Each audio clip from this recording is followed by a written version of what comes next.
तो पिछले वीडियो में अपन ने देखा कि यदि हम एक सिंपल एलसी सर्किट ले लें, है ना, एक इंडक्टर और एक कैपेसिटर, तो उस और कैपेसिटर को हम चार्ज कर दें, तो कैपेसिटर और इंडक्टर के बीच में एनर्जी का एक्सचेंज जो है किस तरह से होता है ना, उसको अपन ने देखा।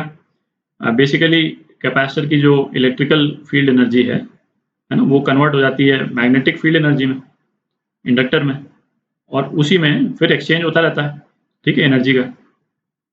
अच्छा, तो उस वीडियो में अपन ने क्वालिटेटिव टर्म्स में देखा था कि ये प्रोसेस जो है वो किस तरह से होता है, ठीक है। अब उसको जो है वो थोड़ा सा और प्रिसाइज टर्म्स में देखते हैं। प्रिसाइज टर्म्स का मतलब कि मैथमेटिकल फॉर्म में देखते हैं कि जो है वो क्या एक्सप्रेशन आता है चार्ज के वेरिएशन का या करंट के वेरिएशन का।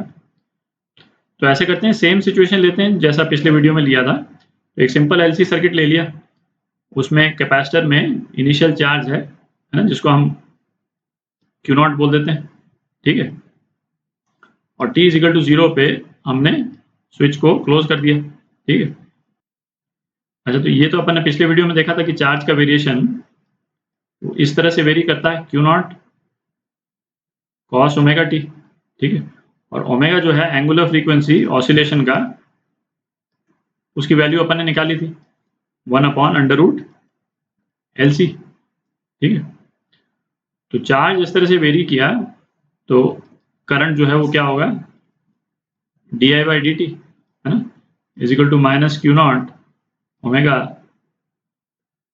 Sign omega T. और इसको यदि कॉस फॉर्म में यदि हमको लिखना हो तो हम लिख सकते हैं कॉस ओमेगा टी प्लस π/2, ठीक है। तो अब ऐसा करेंगे,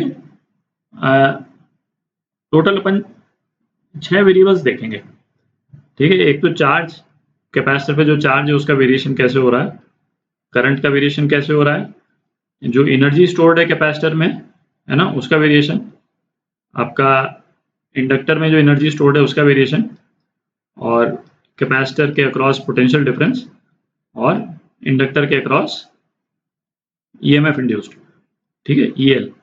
तो इन सभी के वेरिएशंस अपन देखेंगे। तो अब चूंकि चार्ज और करंट के वेरिएशन का एक्सप्रेशन आ गया अपने पास में, तो इसको प्लॉट करते हैं।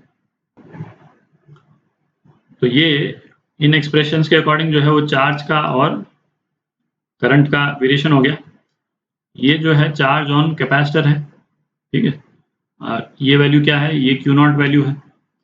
और करंट की मैक्सिमम वैल्यू कितनी है, Q0 ओमेगा, ठीक है।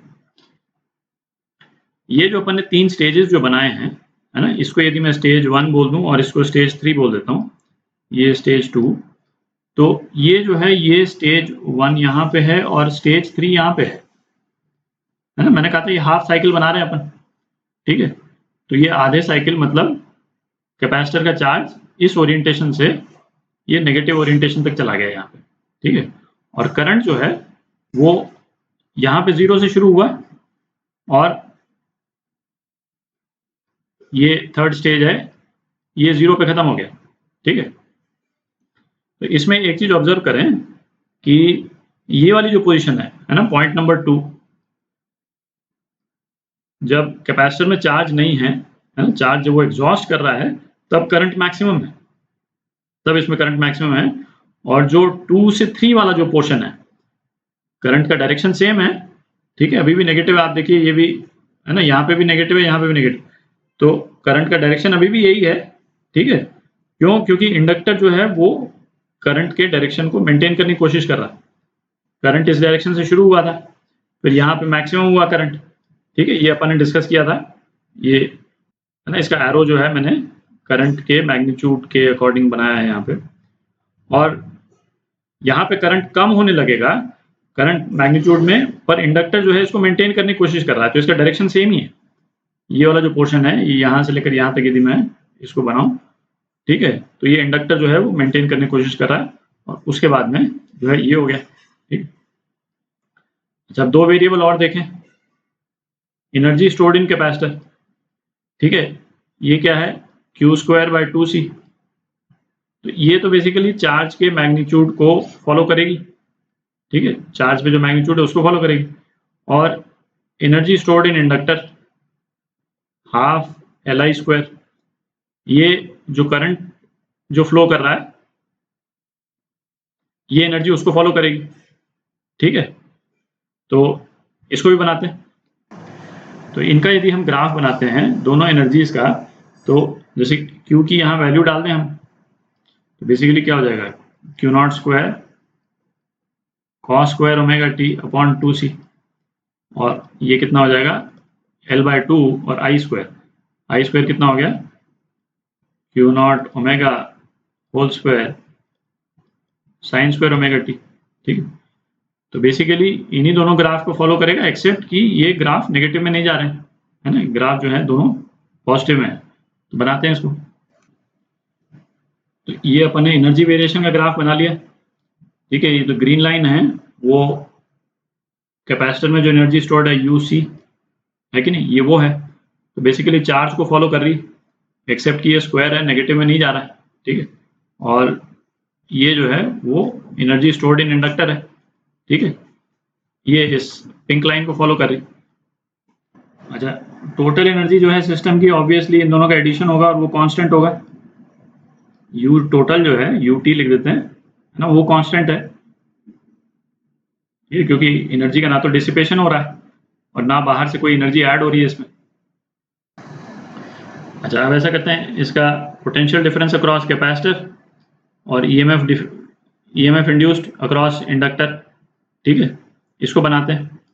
अच्छा, इसमें एक चीज तो आप देख ही सकते हैं, अभी इसका एक्सप्रेशन निकालेंगे। एक चीज तो हम देख ही सकते हैं कि इनकी वैल्यूज जो है वो इक्वल और अपोजिट होगी हर टाइम पे, ठीक है। ये तो दिख ही रहा है बिकॉज वो तो सर्कुलर लूप में है। तो जैसे इस पहले वाले स्टेज में जहां पे कैपेसिटर पूरी तरह चार्ज था, इसका EMF इंड्यूस जो है सर्किट क्लोज करते ही इस डायरेक्शन में हो जाएगा, ठीक है। और कितना होगा, ये इसका बैटरी ओरिएंटेशन हो गया, ठीक है। और कितना होगा एग्जैक्टली जो आपका Q/C है, Q/C के बराबर हो जाएगा यहाँ पे, ठीक है। क्योंकि पूरे लूप में है ना, नेट पोटेंशियल ड्रॉप तो जीरो ही होगा, ठीक है। पहले एक्सप्रेशन निकालते हैं।